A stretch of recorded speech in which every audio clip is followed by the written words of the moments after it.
Here's a solution to all your period problems. Instead of bleeding onto your clothes or having to awkwardly hold strips of cloth between your legs and in your pants, you can now wear this elastic sanitary belt. It keeps your cloth pads in place and even has a waistband you can adjust to ensure that the pad is secured onto your body. This is what I think Mary Davidson Beatrice Kenner may have said in the 1920s had she had the opportunity to advertise her belt in this way. The early 1900s were a very different time to today. Let's take Mary's birth year for starters, 1912. Let me paint you a picture of this time frame in North America, including a brief history of a very significant disaster that occurred this year: the sinking of the Titanic. Once you understand what the world was like when Kenner was born, let's deep dive into her life and achievements. The first light of the morning has touched the horizon. It's 6 a.m. on a Saturday, the final working day of the week, and you've just woken up. You make yourself a coffee and grab the newspaper, skimming over an article about a recently discovered disease by a German psychiatrist, some guy named Alzheimer's. You get to work at 7 a.m, you just need to make it to 8 p.m. today, and your 1 day off per week will arrive. If only you got a 2-day weekend, you think to yourself. The afternoon rolls around and the weather is beautiful.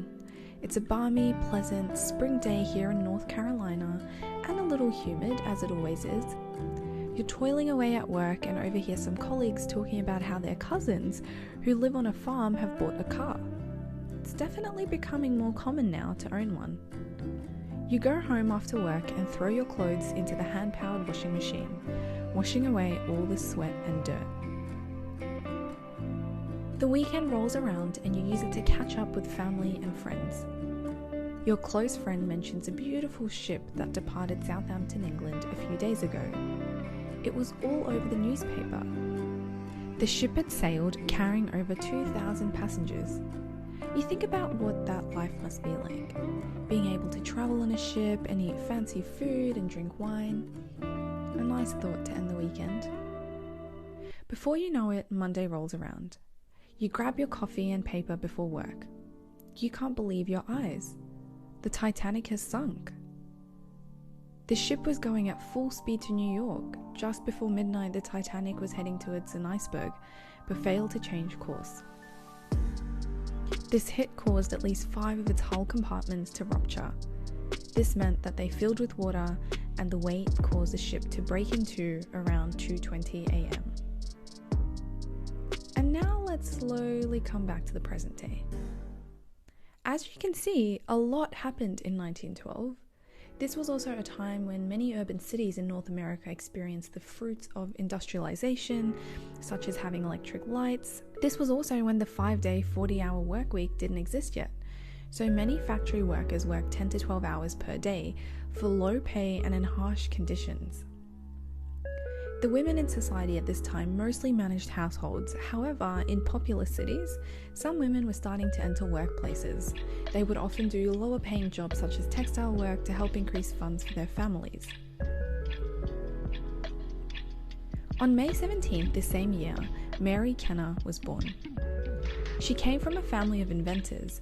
Her father patented a clothing press, window washer for trains, and even a stretcher with wheels for ambulances. Mary's sister invented and sold board games. Kenner finished high school and then decided to further her education at Howard University.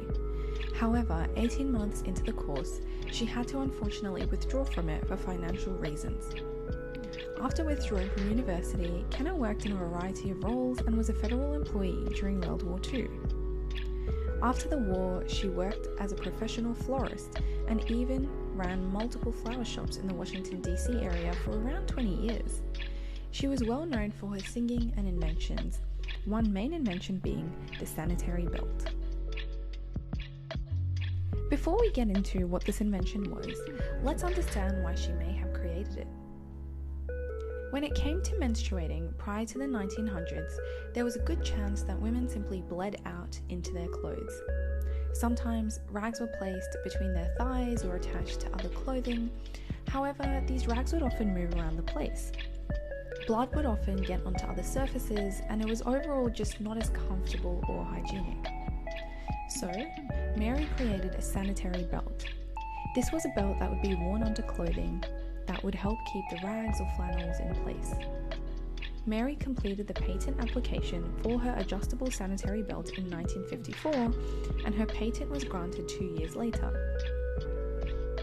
The first company that showed interest in her invention, however, rejected it on the grounds that she was African American. Unfortunately, this meant that her patent ended up expiring and she didn't make any money from it. However, companies used it as inspiration for what are now our current day pads. Although Kenner didn't get the credit that she deserved for a product that she created, she still had an impact on society. She has the largest number of patents held by a black woman, and her story inspires women and girls all over the world to go out there and try, even if you're unsure whether or not you will succeed. Kenner is a great reminder that you can go against the grain and society's expectation for you, and even if you don't succeed in the way that you think you might, your choice to tread your own path and benefit others will be rewarded.